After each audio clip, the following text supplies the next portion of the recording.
I just walked in the door from getting a little body work massage, and I'm feeling good because 2024 is the year that I fix my chronic pain, the pain between my shoulder blades, my neck, my upper back in general, down my arms.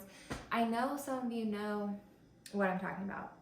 I say some of you like anybody's watching this. So I really want to be intentional. So that means we're gonna be doing strength training, mobility work, yoga, some stretching, and massages when we need them. Not out of indulgence, but out of genuine care for my body, this one body that I have. But while I had the energy, I wanted to film this because I want to document this process of me starting an herb garden. Okay, here we are. I got these from the store. I'm going to talk about them in a second, but I'm going to surely talk about this in future videos, but I'm really feeling called to be more intentional about my food, and I think a lot of people are these days, and so I love that, and I think that I just want to be mindful of not only what I'm putting into my body, but like where I'm sourcing it from, and I also want to be a little bit more self-sustainable and not having to rely on this system that is falling apart at the seams. Okay.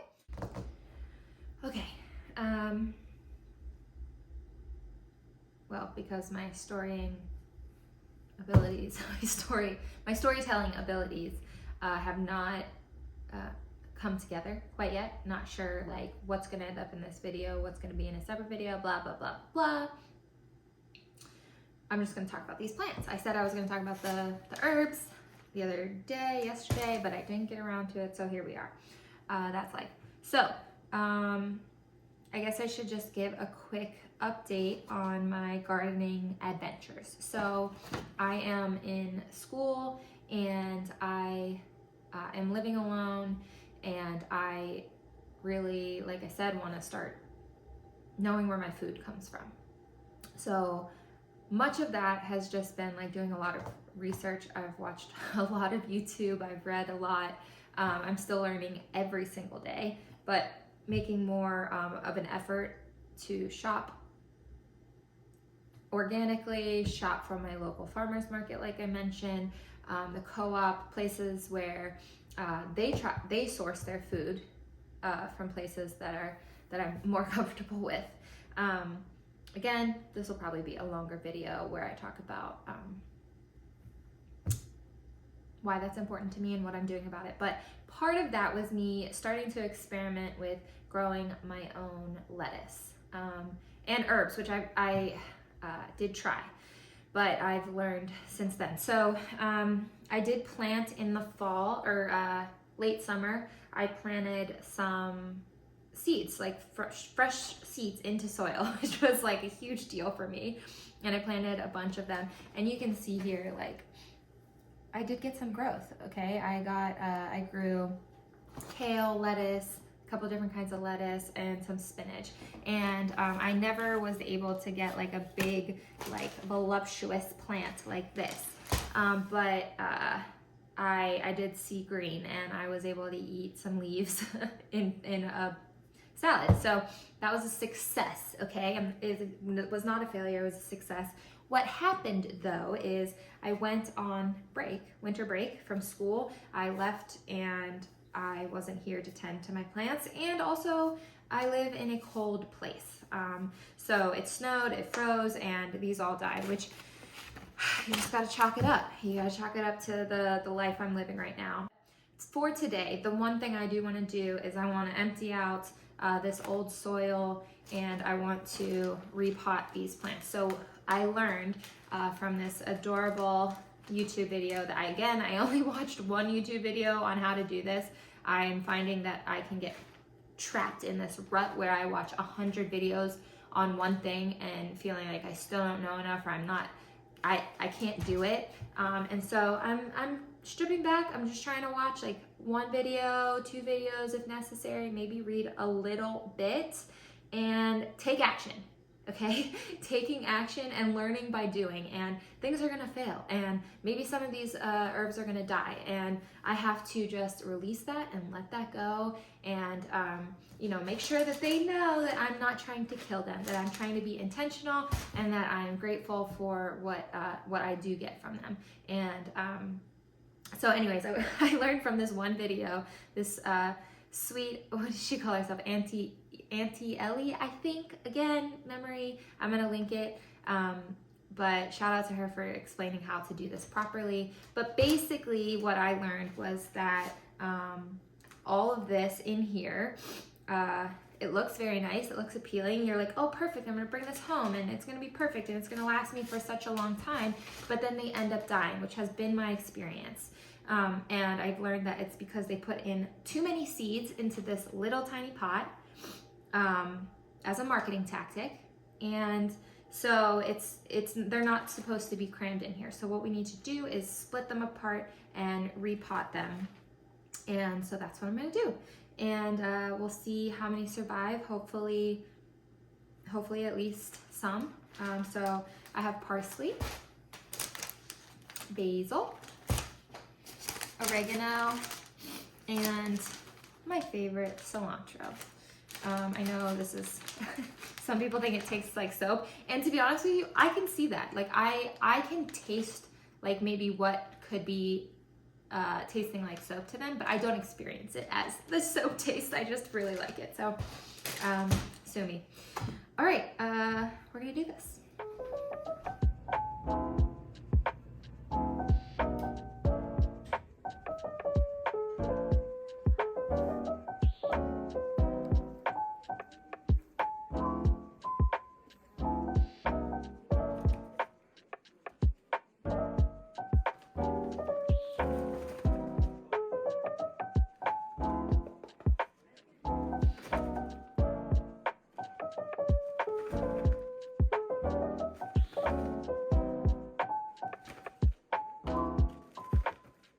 So I've taken the old soil and dead plants out of here. So these are biodegradable pots made of peat, I believe.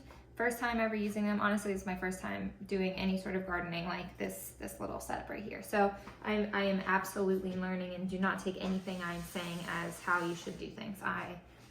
This is an experiment, okay? And I am not putting too much pressure on myself to be perfect at this, okay? So anyways, peat pots. So what I learned in the video was that these need to have proper drainage, and we'll see, I guess, how many roots are in this, but I guess it's important that they drain. So these don't have holes in them, and I actually thought initially that meant that because they were peat, that they would drain better, if that makes sense. But I just read that they actually retain moisture, which I guess could also make sense. So I'm just putting holes in them just to be safe. And again, I don't know, these pots might kill these herbs. I sure hope not, but I'm just trying to reuse what I have. As I'll talk about, I'm trying to consume less. And again, doesn't have to be aesthetic. These are old yogurt cartons, as you can see. So I'm just gonna do the rest of these. Now, let's open this bag of soil. This is all-purpose container mix that I bought in the fall. It did freeze. It was never opened, as you saw, but it did freeze outside, so I wasn't sure. But honestly, it smells like outside. It smells like dirt. And so we're just gonna do a little bit in each of these pots to start.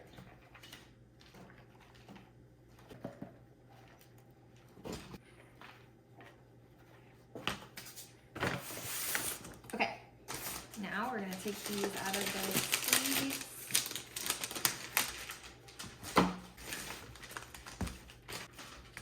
Smells nice.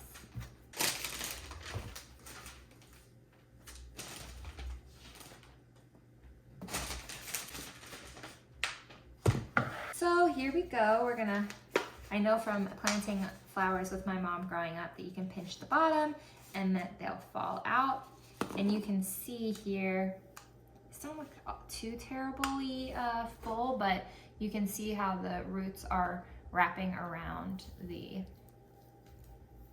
soil here. And I have been told, or I learned from that video, that they're just searching for nutrients. There's not enough nutrients in this soil, so all these roots are fighting for their life, literally, and that's what ends up killing the plant. She warned me that this would feel a little bit destructive. So we're going to break it up, okay? And like I said, it's a bit scary, but it's okay. We're just ripping the plant open, just like that, and we're doing this to save their life, not to ruin their life, okay? So let's just remind ourselves that this is a good thing, and that's life, right? Sometimes it takes some breaking to give us new life. Preaching to myself here, people. All right, so I'm gonna do that, and now I'm going to fill in. You know, and honestly, this probably could be broken up again. I did read one post where the woman was like, I tried to break it up into 4s and they all died. So I'm a little nervous to do more than 2. So I am just gonna stick with 2. And again, that might be the wrong decision, but this one's a little less crowded. And so I guess I'm predicting that this one might do better than this one, but we will see, because it's an experiment. While I was doing this, I was listening to my podcast for class, and I'm in law school. I don't know if I've said that at this point yet, but I'm taking a women's rights and the Supreme Court class, and it starts tomorrow. This woman says something that I've been thinking a lot about that has nothing to do with abortion. It's just, that's the context. So I'm gonna play it, just the part that stuck out to me. Really struck throughout the book about how, you know, she wants to be seen, she wants to be famous. You have this sort of lovely line where she says to one of her partners, you know, one day the spotlight will find her. She's got ambivalence, not just about, you know, her sexuality, not just about pregnancy and abortion, but she desperately needs to be seen, Josh, and she needs to stand for something. And yet, in a sense, the whole arc of this book is about her not liking to be seen if it comes at the cost of looking unsophisticated, uneducated, foolish. This concept of wanting to be seen and being afraid of being seen is something that I've been thinking about a lot lately. And because who doesn't want to be seen, right? Like, doesn't everybody want to be seen for who they are? And being seen, I think it's because it means that you are known. And don't we all want that, right? From the people that we love, the people we admire, from the family in our life. And so I think that it's not so much like that I want to be seen by a bunch of people on the internet. Like, that's not why I'm doing this, and without knowing what that feels like at all. It's really just a matter of being myself, like allowing myself to be myself and be seen being myself, be seen trying things, be seen failing at things, be seen learning, being seen in the ugly, messy middle where you're not perfect, you know? Like, you're just, well, we're never perfect, but you're still learning. I'm still learning about this. I'm still learning about cooking. I'm still learning about love. I'm still learning about school. I'm still learning about everything. You know, I'm new here. Like, that's how I feel. And to give myself that grace and to, you know, it's something I'm working on every single day, is how I talk to myself and how I love myself and how I cheer for myself and how I look at myself honestly. And I'm smiling because, like, I do love myself. I finally am in a place where I can confidently say I can see myself, not all areas. I'm still working on, you know, uncovering stuff, but like, I see myself for who I am, including all the bad parts of me that I don't like that are a part of me, but they are, and I love them anyways. I love those parts of me, and I love who I am. And to me, that's what it means to be seen. and known. And I want that, right? From other people. I want it from myself first, because I can't get it from other people if I don't have it for myself first, but I want it from other people. And there are people in my life, not just including my family, but dear friends and loved ones who see me and love me, and not in spite of my flaws. You know, like they see my flaws and they just love me. Because that's what love is, you know? And so there's this battle of like being seen honestly, and wanting to be seen honestly, but also terrified that when people see me authentically, that they are not gonna like me. Now, it's taken me decades to get to this place where if you don't like me, then you're not for me, and I'm not for you, you know? Like, why am I trying to be something that you like when I don't like what it would take to be someone you like, you know?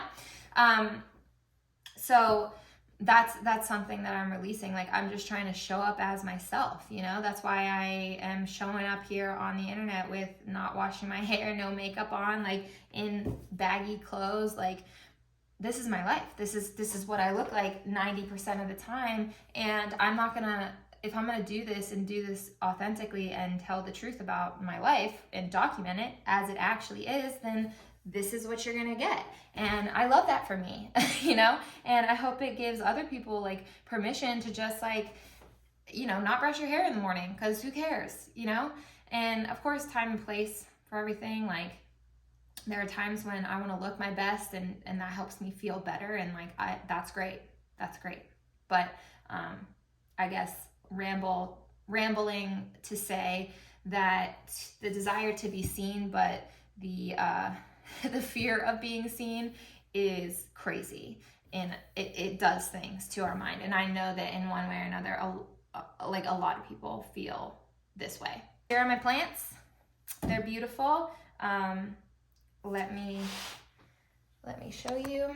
So they're still looking like really luscious and full. And I will say I am feeling a little nervous that I didn't break them up like into small enough bunches.